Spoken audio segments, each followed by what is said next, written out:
Ted, an assassin, leaps from the shadows and makes an assassinate attack on you. Not with this build, they don't. I can't be surprised. Okay, new game, new character. Ted, roll initiative. Ted, the monster, goes at a 25. Well, isn't that nice? I can't get lower than a 26. Your attacks hit. What's your damage? 150 hit points? Is the ogre dead? Damn it, Ted! Let's just talk about 5e, D&D, OP builds, and how to defeat them.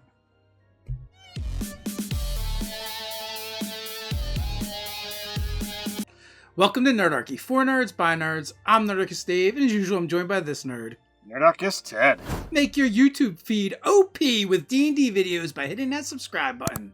But if you want to power up your builds with Nerdarchy content, you're going to have to ring that notification bell. Before we jump into our content today, we want to take a moment to thank our sponsor, 1985 Games. They're at it again. They got another Kickstarter going on, Deck of Stories, a collaboration between Critical Dice and 1985 Games. The Deck of Stories is a collection of interesting and captivating story hooks meant to be used in your favorite tabletop role-playing games. Each card has a unique game hook with probing questions to help you flesh out the details of your new story. The cards are really awesome. They've got awesome artwork on one side as well as all the cool information on the other. So whether you want to use them to help, build your adventure away from the table or, be able to draw from the deck and do total improv right there, they're a great resource, a great tool. Everything 1985 has put out, I have been a fan of since I was introduced to them. So this is going to be another critical hit for me. Go down to the description, find a link to that Kickstarter, and do yourself a favor and check it out. All right, so we're diving into dealing with OP builds for this particular video. It's something that Nerdarchy has done a lot of amazing builds, here on YouTube and on the website. But sometimes DMs get challenged or frustrated because they don't know how to deal with some of these amazing character arcs. Yeah, that's for sure. I mean, there are a few builds that DMs and even players alike can agree are just pretty annoying when they show up at your gaming table. So how do we want to break this video down, sir? Alright, so we came up with 5 different builds, and you know what? I know we're going to miss some. You're going to be like, this is the most OP build, and this is the one that's going to break your game. So just throw them in the comments and let us know about them. Maybe we'll do a follow-up video if we get enough of them, and we can look at them, dissect them, and figure out how to deal with them in the game. So we're going to start with the can't touch this build. That is for those super high ACs and tank-type characters. I mean, high armor class is one of those things that, a lot of players really love to strive for. I know throughout, the years of playing 5th edition, I've seen quite a number of them hit my own personal table. One of them being, Dave in the first campaign that I ran. And there's nothing that's, more frustrating as a DM when you're like, all right, I got a 24, does that hit? Nah, I got 26, I cast shield. It's like, oh god, the eyes just roll. You slump down as a DM because, you don't typically see numbers that high. But, there's an easy way of dealing with those characters with that high AC. Yeah, there's actually several ways, but first of all, just so you know, we're not going to go into how to build this particular build because we've done several videos on it. You can just search the Nerdarchy library for armor class and things will come up for sure. But, essentially, you're going to have to attack things that aren't the armor class and also present problems where maybe direct damage isn't the worst thing that could happen to your players in the game. Absolutely. When you look at, forcing a character to make saving throws, doing things where even if they pass a saving throw, they are going to take half damage. These are effects that have the ability to stack up. Hazards, traps allow you to, lessen that damage, increase the amount of damage that character is taking, prior to even getting to the fight. And that's not even taking into an account of if they have a high armor class because of magical effects. Can you fight in an anti-magic area? It's really going to muck up with your spellcasters and really, hinder those, high armor class builds. Or, if it's due to specific heavy armor, what if you're encountering or doing adventures in the desert where heavy armor is a massive detriment? So there's definitely ways that you can attack from multiple fronts. Yeah, there's monsters like rust monsters. You can take the ability of a rust monster, put it on a more powerful monster. Also, those really high AC characters tend to wear metal armor. Heat metal is a low-level spell that will totally screw them. While they're wearing that armor, there's things you can do like that. Turning them against their allies with compulsion effects. Generally, these characters tend to be melee based, so bogging them down through difficult terrain and other effects that hinder their movement are all ways that you can kind of put the kibosh to this character. Now, I want to say for this build and all the things that we're going to talk about, you don't want to do this all the time because then you're just kind of being a jerk as a DM. But it is okay to every once in a while be like, hey, you know what? You have these vulnerabilities or weaknesses. There's no reason for me not to use them against you. Attack them. Or, maybe they're fighting a super intelligent opponent who's dealt with them in the past. So they've had to come up with some solutions to dealing with this type of character. So it's totally fair game at that point. But again, just use some restraint and not to go crazy with spamming this kind of stuff in your game. So on to the next one. All right, so this is something that Dave has kind of had to dealt with from me and possibly some others, and that's the know-it-all build. The character who's got all the skills or lots of expertises. It's like, oh yeah, I can't get below a 23 or a 24 on that particular check. So it's like, all right, it's constantly driving that the destruction of the air of mystery. The problem isn't when you have a character that has all the knowledge skills. The problem is when you have a character that has all the skills. We've done videos and builds where you can do that. It's actually not that hard. And the problem is, it's not that it breaks your game, it breaks your group, right? If you have one character and they can do all the skills, then what are the other players going to do, other than twiddle their thumbs at the table? So this one can be problematic and annoying, not for the dungeon master so much, but for the other players at the table. D&D is always been a team game, and while the competition level of it, isn't what it used to be, and there's lots of memes out there that, offer differing viewpoints. But, we really should be working together as fellow players to accomplish a mission. And if one player has the ability to do all of the things, that definitely detracts from the fun and the necessity of, well, why is somebody else here? Why don't I just play this as a solo game?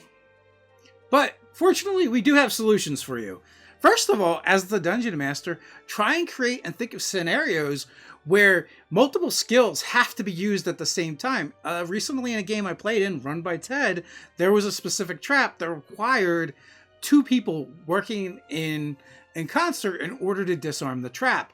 Well, you can take that principle and philosophy to other things where the players aren't able to work on aren't able to just have one person solve the problem.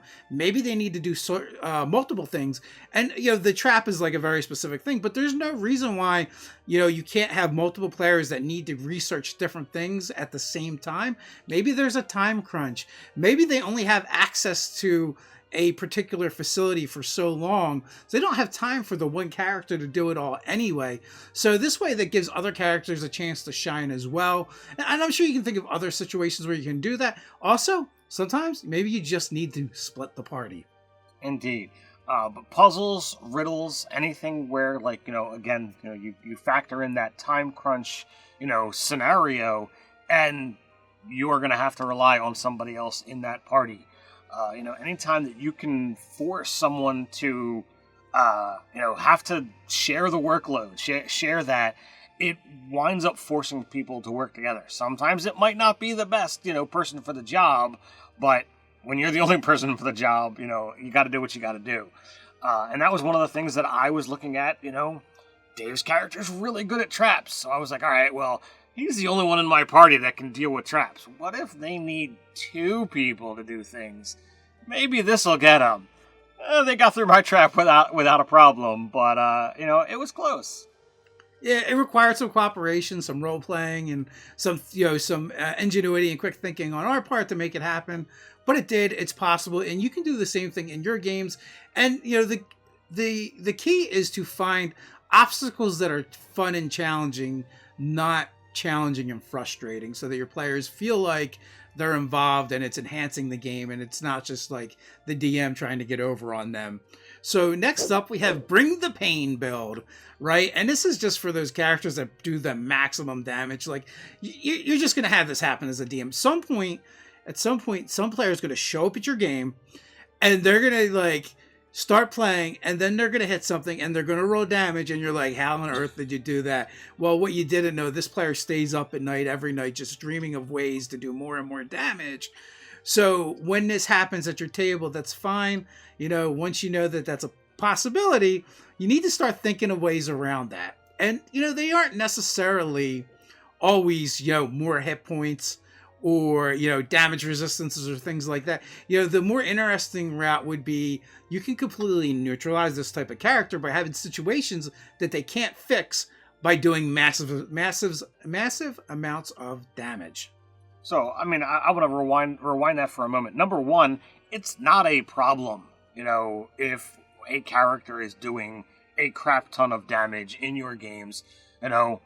You can just say, okay, well, if you're going to do 75 damage a swing, well, that's something I can rely on. I can figure that kind of stuff out. And for me as the Dungeon Master, I am going to figure out what is my damage, output of my characters. How much can I test them? And you've got the ability to add monsters and, make the encounter equal to what the damage the damage output of the party is going to be. If they're really swinging hard, lots of little monsters, not really that big a deal, because all right, the thing's got 12 hit points, he's doing 75. You can only kill one of them per swing, so what are you gonna do? So that's definitely an angle to look at. But Dave, you wanted to go into things that don't require doing damage. Yeah, I mean, I love the idea, and I was thinking it too, even while you're talking, is just use monsters that don't have a lot of hit points, because then those big numbers become pointless. But then there's also, sometimes it's a puzzle, riddle that needs to be solved. Sometimes things have to be done during the battle other than just battling, right? So, you can't actually win the day by killing the monsters. If it's something that has to be stopped, like a ritual, or something that has to be completed, a puzzle that has to be solved, these things you can't kill your way through. And also, when you get into exploring environmental situations and role-playing or political situations, being able to swing for a bunch of damage at one time isn't all that useful. You just can't always kill your way through every situation. If you have to negotiate something instead of fight your way through it, because yes, you could absolutely defeat the person in front of you with your oodles and oodles of damage, but it doesn't actually get you the result. You need to free the prince. Well, the prince isn't here, they're somewhere else, and the person in front of you knows where the prince is. If you murder them, you don't find out where the prince is. So really, it's just a matter of giving them different solutions that may not require maximum damage. Sure, you want to put lots of opportunities for them to do their oodles of damage and make them feel good about their build, but you can do other things in the game and engage your players in different ways. Yeah, so there's definitely things to take away there, and a lot of this really comes down to having variety in what you put out as a dungeon master. The different types of encounters, the different types of terrain, all of that makes a massive difference, and helps thwart some of these threats and ideas that players come up with. But our next one is the I see everything, the see it all build. This is something where the character has got a massive perception, and what do you do about that? So this one can be a little bit tricky. They're going to find all of your traps. They're going to find everything. Their passive perception is super high. I know some Dungeon Masters play your passive perception is the floor. You can't get any lower than that. The raw on that is a little bit mixed. In some instances, Jeremy Crawford's saying that's the case. In other instances, is saying, the passives are optional rules to be used when the GM wants to. So, depending on how you do it, if you require them to make a roll when they're actively searching or looking for something, there's a chance that they could actually get a lower roll than their passive. But even if you're dealing with a ridiculously high passive, there are some things that bypass it, like invisibility, false appearance. They're not going to pick up on those things, but they are probably going to spot most dangers that kind of come up. And, you're just going to know that this is happening. But, also there are some things that people miss sometimes. If they have a super high perception, but they are moving at regular speed, you reduce by 5. If they are in dim light, you reduce by 5. That's a 10. So even someone that has, a plus 20, that's just been cut in half. So they're factors to keep in mind. And also remember, when a player decides to do this, they're giving up other things. There's going to be other things they're not as good at. So I don't think this one's a super big deal. I know some DMs don't like it. But again, there's going to be times where they don't have dark vision and the lights go out. Well, you can't perceive anything in the darkness, right? With your eyes anyway. You might hear, the scuffling of an invisible monster or something, but it's not going to help you see the trap or something of that nature.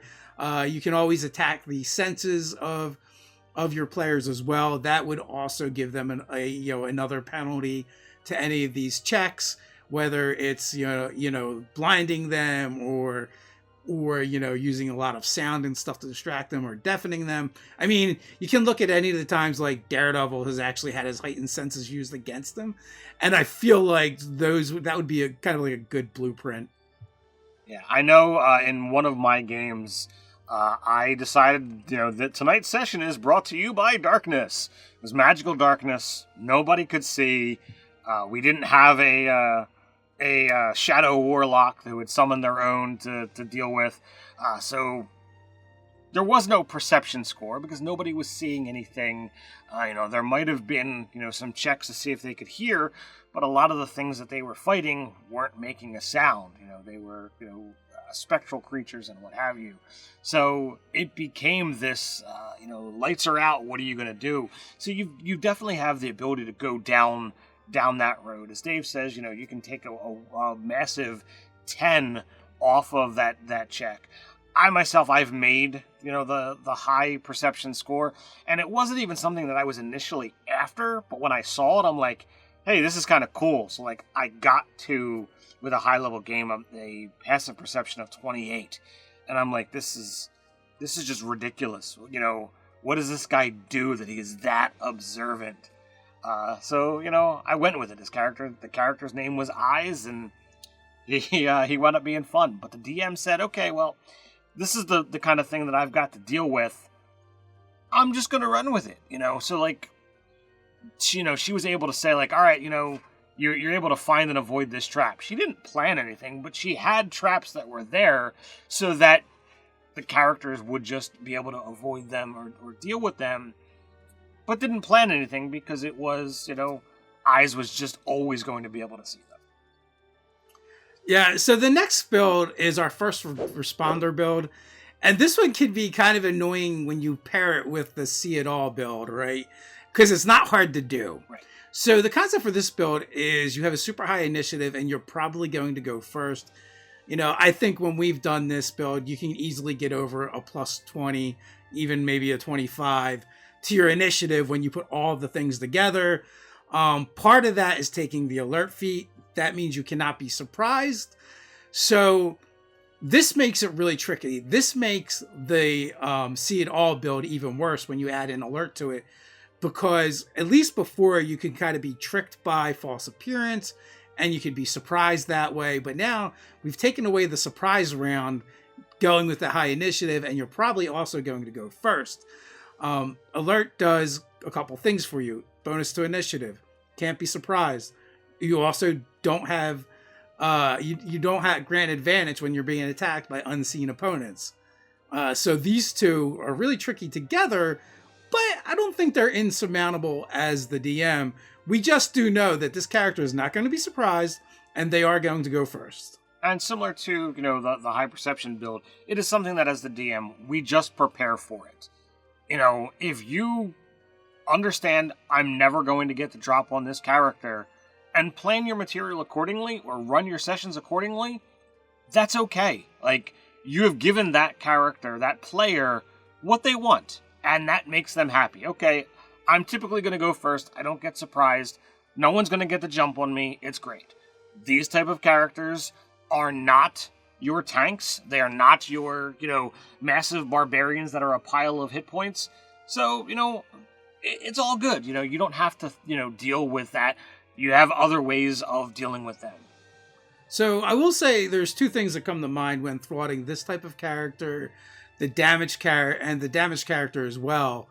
And that is waves and minions, right? Send in minions first, whether you're using minions from 4th edition where they just pop after you hit them once and die, or you're just, they're your mooks, whatever that is, the weaker monsters you send up first.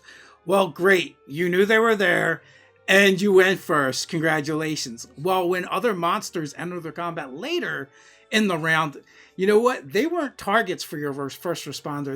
They couldn't deal with them. They didn't know, they didn't necessarily know what to do with them because they're out of the scene. They're out of the encounter.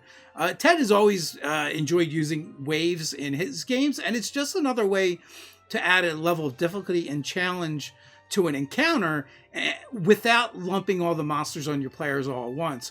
So you kind of do this for two reasons. One is it makes the encounter more challenging without necessarily making it overwhelming. But in this case, we can use it to add a surprise element to the encounter for a character that is never surprised. And we don't mean like, oh, they're going to suffer the surprise round, but they are going to like, oh, going first wasn't all that great because now I wasted the cool thing I was going to do possibly on these mooks instead of the main bad guy. I will throw out another tip. The other great thing about waves is, you do get to put that, that harder hitting monster in, either later in the initiative or, into the second round. But it also allows you to kind of gauge where, what the PCs can actually take on. As a DM, you might not ever know what their threshold of, output versus, damage input is. And like, oh, well, if I plan 4 or 5 waves and wave 3, it's looking bad for the players. Well, they didn't know that I just took waves 4 and 5 and scrubbed them off the table and said, okay, I'll save those fights, for the next, the next actual combat, not bring them into this one. So, the players never know what you've got planned, behind the DM screen. So this is one of those things that I use that as a gauge factor. Also, you could delay it, right? You could go, instead of scrubbing them off the table, and like if they're beat up bad enough, they might want to take a long rest. But you're like, well, I'm actually only giving you enough time for a short rest. You don't tell them. And then you break up their long rest. But this is kind of what I would do is I would let them spend the hit dice, right, because I broke up their long rest. Because I'm not a total a-hole, or maybe they're only going to take a short rest anyway before moving on. Then hit them with 4 and 5, and this is a great way to get some resource depletion in a game that's very hard to deplete resources. Indeed. Hey, if you enjoyed this video, you might want to check out our last video we did on armor class, because that's one of the builds you're going to want to learn how to take on. Check it out up here. And if you're looking to add some Nerdarchy subclasses and material to your campaign, did you know that every month we're creating products for 5th edition Dungeons & Dragons every month for players and DMs alike? Also on our Patreon, you can find weekly live chats that are for our patrons only, monthly giveaways our patrons are automatically entered in, and more. So until next time, stay nerdy.